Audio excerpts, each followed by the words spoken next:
കണ്ണിലെ കോലും കരടുമൊക്കെ നമ്മുടെ സംസാര ഭാഷയിൽ കടന്നു വരുന്ന ചില പ്രയോഗങ്ങളാണ്. ഒരാളുടെ കണ്ണിൽ വലിയ കോലിരിക്കുമ്പോൾ മറ്റുള്ളവരുടെ കണ്ണിലെ കരട് നോക്കി പോകണ്ട, അല്ലെങ്കിൽ അങ്ങനെ പോകുന്നവരെക്കുറിച്ചുള്ള പരാമർശങ്ങൾ, ഇതൊക്കെ വളരെ സാധാരണമാണ്. ഇപ്പോൾ കഴിഞ്ഞ ദിവസങ്ങളിൽ നിയമസഭയിൽ നടന്ന ചർച്ച, വി സതീശൻ അവതരിപ്പിച്ച ബജറ്റിന്മേലുള്ള പൊതു ചർച്ച 3 ദിവസം. അവിടെ നമ്മൾ ഇതാണ് കണ്ടത്. LDF അതാണ് ചെയ്തത്. ഭരണകക്ഷിയായ അല്ലെങ്കിൽ ഭരണമുന്നണിയായ UDF കണ്ണിലെ അത്യാവശ്യം കരടുകളൊക്കെ തപ്പിപ്പോയപ്പോഴേ UDF എന്ത് ചെയ്തു? അവർ LDF കണ്ണിലെ വലിയ മുഴങ്കോലുകൾ എടുത്ത് പുറത്തേക്കിട്ടു. വീര്യം കുറഞ്ഞ മദ്യം, മാരിറ്റൈം അധിഷ്ഠിത സമ്പദ് വ്യവസ്ഥ, അതുപോലെ തന്നെ ധാതുമണൽ ഇടനാഴി, PM ശ്രീ മുതലായ കാര്യങ്ങൾ. ഇതൊക്കെ കഴിഞ്ഞ ഗവൺമെൻറ്റിൻ്റെ കാലത്ത് ചർച്ച ചെയ്യുകയും ഏതാണ്ട് തീരുമാനത്തിനടുത്തെത്തുകയൊക്കെ ചെയ്തതാണ്. PM ശ്രീ കരാറിൽ ഒപ്പുവെച്ചത് വാസ്തവത്തിൽ LDF സർക്കാരാണ്. CPIയുടെ ഭാഗത്തുനിന്ന് വലിയ എതിർപ്പുണ്ടായപ്പോഴത് മരവിപ്പിച്ച് നിർത്തി എന്ന് മാത്രമേ ഉള്ളൂ.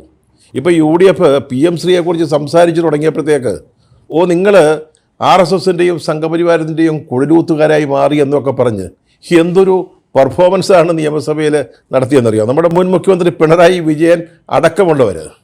അപ്പോൾ സതീശൻ ചോദിക്കുക, ഇതാരാ ഒപ്പുവെച്ചത്? അത് ഞങ്ങളാ. എന്തിനാണ് നിങ്ങൾ ഒപ്പുവെച്ചത്? ഞങ്ങൾ ഒപ്പുവെച്ചാലും മരവിപ്പിച്ചല്ലോ എന്ന്. ഈ PM ശ്രീ സംബന്ധിച്ച കരാറ് ഒരിക്കൽ സംസ്ഥാന സർക്കാരും കേന്ദ്ര ഗവൺമെൻറ്റും തമ്മിൽ ഒപ്പുവെച്ചാൽ പിന്നെ അത് റദ്ദാക്കാനോ അതിൽ നിന്ന് പിന്മാറാനോ കേന്ദ്ര ഗവൺമെൻറ്റിന് മാത്രമേ അവകാശമുള്ളന്നേ. എന്നാലും പറയാം ഞങ്ങൾ മരവിപ്പിച്ചെന്ന്. ഒപ്പുവെച്ച കരാർ എങ്ങനെയാണ് മരവിപ്പിക്കുന്നത്? അതിന് സ്കോപ്പില്ലെന്നേ, അതിനോട് പെർമിഷൻ ഇല്ല. അത് PM ശ്രീയുമായി ബന്ധപ്പെട്ട് ഇന്നലെ പോലും നടന്ന ചർച്ചയിൽ നമ്മളത് കേട്ടതാ. മുഖ്യമന്ത്രി സതീശൻ അദ്ദേഹത്തിൻ്റെ മറുപടി പ്രസംഗത്തിൽ ആവർത്തിച്ച് ചോദിക്കുന്നുണ്ട്, ഇതാരാ ഒപ്പുവെച്ചത്? അത് ഞങ്ങളാണെന്ന് പറയുമ്പോൾ തന്നെ എന്തിനാണ് ഒപ്പുവെച്ചതെന്ന് ചോദിക്കുമ്പം അതിന് മറുപടിയില്ല. അതായത് സ്വന്തം കണ്ട് വലിയ മുഴങ്കോലിരിക്കുക, വലിയൊരു കോലിരിക്കുക.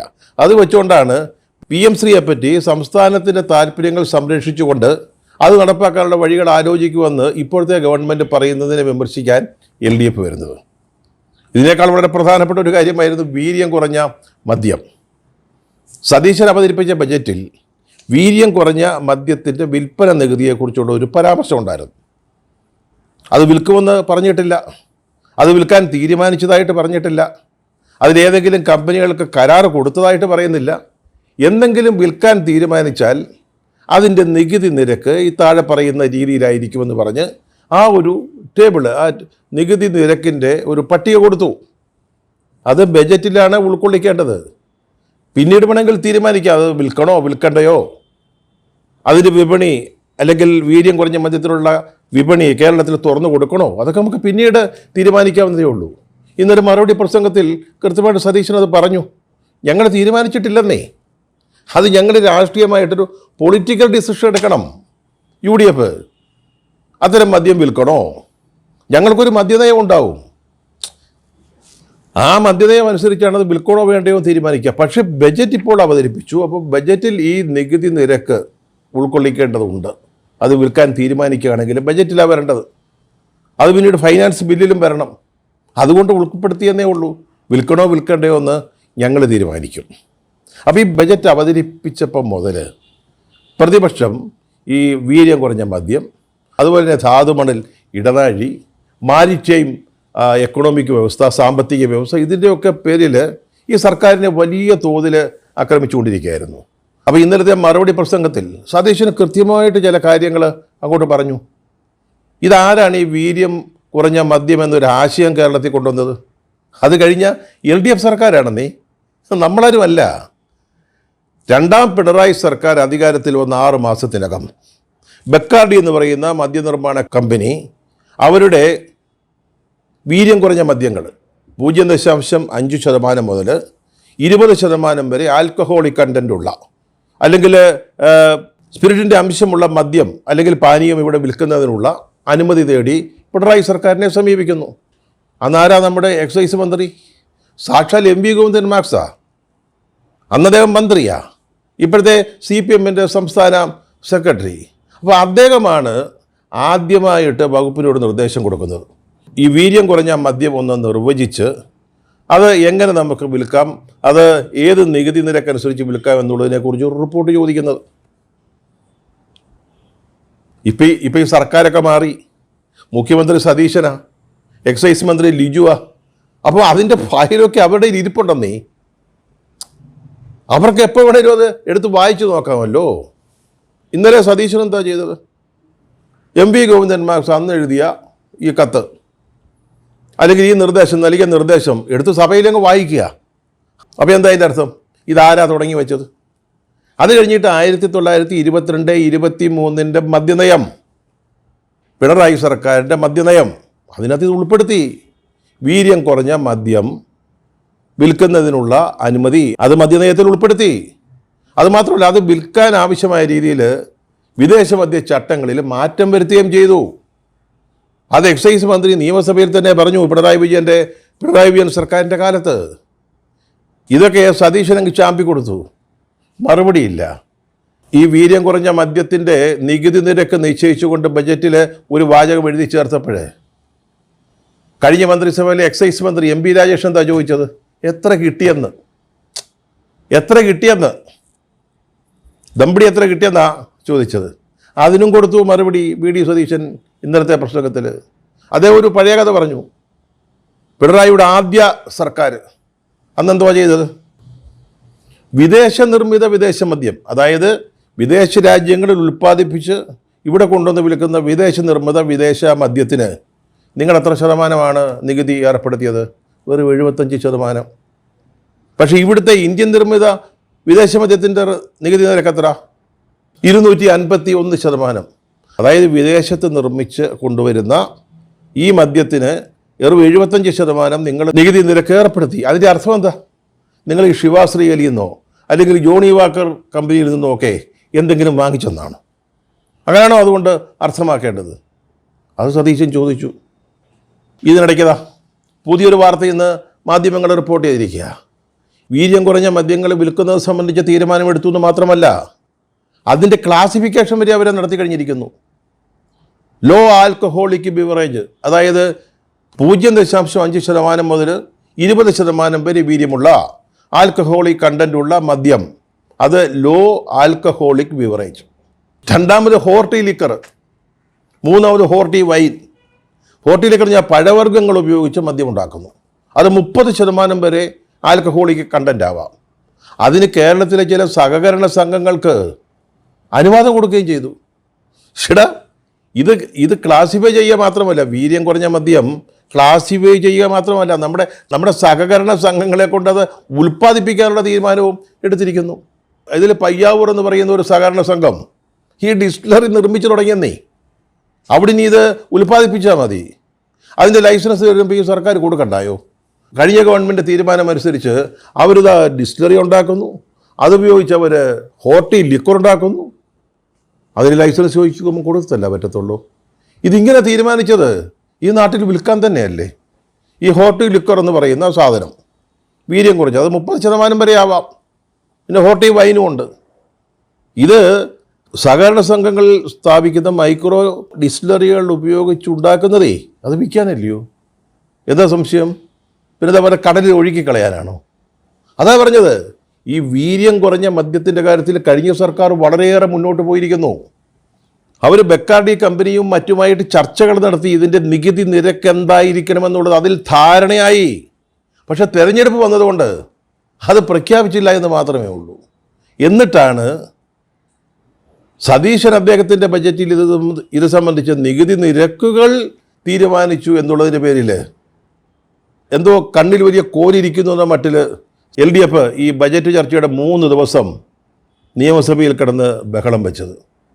ഇന്നലെ അതിൻ്റെ കൃത്യമായ കണക്കുകളെ കാര്യങ്ങൾ യഥാർത്ഥ അവസ്ഥ സതീശൻ അങ്ങോട്ട് പറഞ്ഞു. അതോടെ അവരുടെ നാവിറങ്ങിപ്പോയി. അതുപോലെയാണ് സതീശൻ്റെ ഒരു സ്വപ്ന പദ്ധതിയായിട്ട് സമുദ്ര എന്ന പേരിൽ മാരിടൈം ഇക്കോണമി അല്ലെങ്കിൽ തുറമുഖാധിഷ്ഠിതമായ ഒരു സമ്പദ് വ്യവസ്ഥ കെട്ടിപ്പടുക്കുന്നതിനുള്ളൊരു സ്കീം ബജറ്റിൽ അദ്ദേഹം അവതരിപ്പിച്ചത്.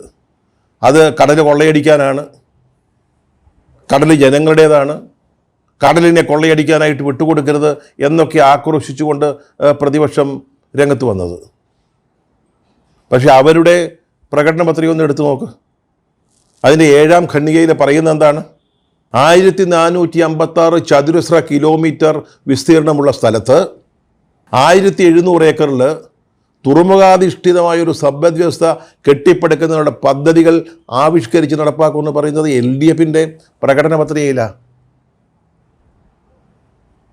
അതുപോലെ തന്നെ UDF പറഞ്ഞിരുന്നു, ഞങ്ങൾ മാരിടൈം എക്കോണമി അല്ലെങ്കിൽ സമുദ്രാധിഷ്ഠിതമായ ഒരു സമ്പദ് വ്യവസ്ഥ കെട്ടിപ്പടുക്കുന്നതിന് അതിൻ്റെ സാധ്യതകൾ ഉപയോഗിച്ച് കേരളത്തിൻ്റെ വികസനം ഉറപ്പുവരുത്തുന്നതിന് ഞങ്ങൾ സമുദ്രം എന്ന പേരിലൊരു പദ്ധതി കൊണ്ടുവരുന്നു. അത് തന്നെയാണ് ബഡ്ജറ്റിൽ കൊണ്ടുവന്നിരിക്കുന്നത്. ഏതാണ്ട് ഇതിനോട് സാമ്യമുള്ള ഒരു കാര്യം LDFിൻ്റെ പ്രകടന പത്രികയിലുണ്ട്. LDF സാധാരണഗതിയിൽ പ്രകടന പത്രികയിൽ ഇതൊക്കെ പെടുത്തും, പക്ഷേ പ്രായോഗികമായിട്ട് നടപ്പാക്കാൻ അവരെ കൊണ്ട് സാധിക്കത്തില്ല. പക്ഷേ UDF മറിച്ചാണ്, പ്രത്യേകിച്ച് സതീശൻ സർക്കാർ അവർ പ്രകടന പത്രികയിൽ ചില കാര്യങ്ങൾ പറഞ്ഞത് അവർ നടപ്പാക്കാൻ ഉദ്ദേശിക്കുന്നു. അതിൻ്റെ പേരിൽ എതിർപ്പുമായിട്ട് വരിക, എങ്ങനെയെങ്കിലും വികസന പദ്ധതികൾ താറുമാറാക്കണം, അതിന് തടസ്സങ്ങൾ സൃഷ്ടിക്കണം, അതിന് വലിയ സമരം പ്രതിഷേധം. അതിൻ്റെ തുടക്കമാണ് ഈ ബജറ്റുമായി ബന്ധപ്പെട്ട ചർച്ചകൾ നമ്മൾ നിയമസഭയിൽ കണ്ടത്. അതുപോലെ തന്നെ ധാതുമണൽ ഇടനാഴി എന്ന് പറഞ്ഞപ്പോഴത്തേക്ക് എന്തുവാ പ്രതിപക്ഷം പറഞ്ഞത് ബജറ്റ് ചർച്ചയിൽ? നമ്മുടെ ധാതു സമ്പത്ത് കൊള്ളയടിക്കാനായിട്ടുള്ളൊരു പദ്ധതി ഒരുങ്ങിക്കൊണ്ടിരിക്കുകയാണെന്ന്, ഇത് സ്വകാര്യ വ്യക്തികൾക്ക് വേണ്ടിയാണെന്ന്. അവിടെയും എന്തോ കിട്ടും, സംഘടിപ്പിച്ചെടുക്കാവുന്ന രീതിയിലാണ് സർക്കാർ ഈ പദ്ധതി കൊണ്ടുവരുന്നത് എന്ന മട്ടിലാണ് പ്രതിപക്ഷം ഈ വിഷയത്തെക്കുറിച്ച് നിയമസഭയിൽ സംസാരിച്ചത്. ഇന്നലെ കൃത്യമായിട്ട് സതീശൻ പറഞ്ഞു, ഇതിനകത്തൊരു സ്വകാര്യ വ്യക്തികളുമില്ല, ഇത് കേന്ദ്ര ഗവൺമെൻറ്റും സംസ്ഥാന ഗവൺമെൻറ്റും ചേർന്നുള്ളൊരു സംയുക്ത പരിപാടിയാണ്. അത് കേന്ദ്ര സർക്കാരിൻ്റെ ബ്ലൂ എക്കോണമി പോളിസിയുമായി ബന്ധപ്പെട്ടതാണ്. ഈ അവസരം നമ്മൾ ഉപയോഗിക്കണം, നമ്മൾ നടപ്പാക്കണം. അതിലൂടെ സംസ്ഥാനത്തിന് വലിയ നേട്ടങ്ങളുണ്ടാവും. അതിനെക്കുറിച്ചാണ് പറഞ്ഞത്. ധാതുമണലെന്ന് കേട്ടപ്പോഴത്തേക്ക് എന്താ, ഏതോ ചില സ്വകാര്യ വ്യക്തികൾ വരുന്നു, അതൊക്കെ വാരിക്കൊണ്ട് പോകുന്നു, അവർ എന്തോ കാശുണ്ടാക്കുന്നു. അത് പ്രതിപക്ഷം മാത്രമല്ല, ഭരണപക്ഷത്തെ ചിലർക്ക് ഈ ആശങ്കകൾ ഉണ്ടായിട്ടുണ്ട്. ഇന്നലെ അവിടെ കൃത്യമായിട്ട് സതീശൻ പറയുന്നു, ഈ രംഗത്ത് സ്വകാര്യവൽക്കരണമില്ല, സ്വകാര്യ മേഖല അനുവദിക്കില്ല.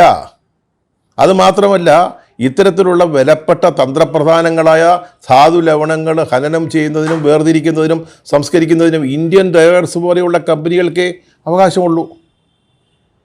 ബജറ്റിലെ ഈ നിർദ്ദേശത്തെക്കുറിച്ച് വലിയ വായിൽ ചർച്ച ചെയ്ത പ്രതിപക്ഷം അധികാരത്തിൽ നിന്ന് ഇറങ്ങിപ്പോകുന്നതിന് മുമ്പ് എന്താ ചെയ്തത് എന്നതുകൂടി നമ്മൾ ഇവിടെ അറിയേണ്ടതുണ്ട്.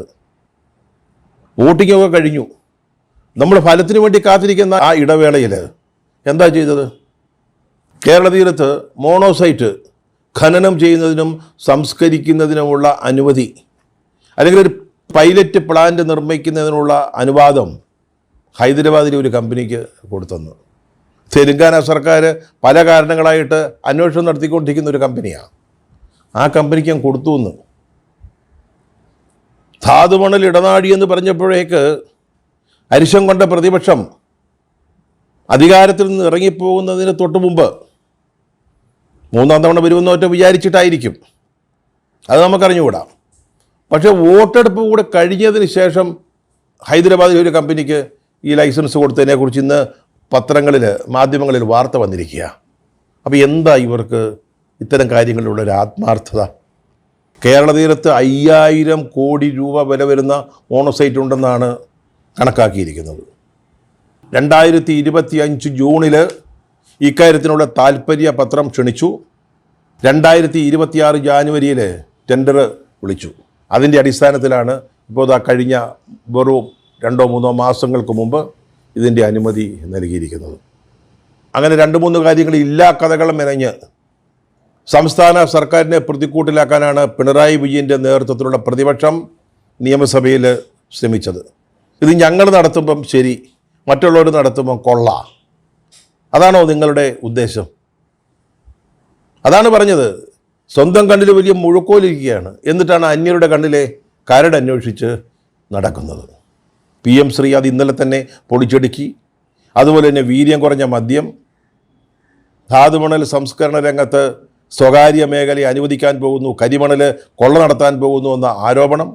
ഇതിനെയൊക്കെ ബജറ്റ് ചർച്ചയ്ക്കുള്ള മറുപടിയിൽ VD സതീശനും പൊളിച്ചടുക്കി. ഏതായാലും ഇതുകൊണ്ടൊന്നും സ്വന്തം കണ്ണിൽ വലിയ കോരിയിരിക്കുമ്പോഴാണ് നമ്മൾ മറ്റുള്ളവരുടെ കണ്ണിലെ കരടന്വേഷിച്ചു പോകുന്നു എന്നുള്ള ബോധ്യമൊന്നും CPM-ൻ്റെ നേതൃത്വത്തിലുള്ള ഇടതുപക്ഷ മുന്നണിക്ക് ഉണ്ടാകുമെന്ന് ആരെങ്കിലും കരുതണ്ട. ഇനിയും ഇതേ തന്ത്രങ്ങളായിരിക്കും അവർ ആവിഷ്കരിച്ച് നടപ്പാക്കുക.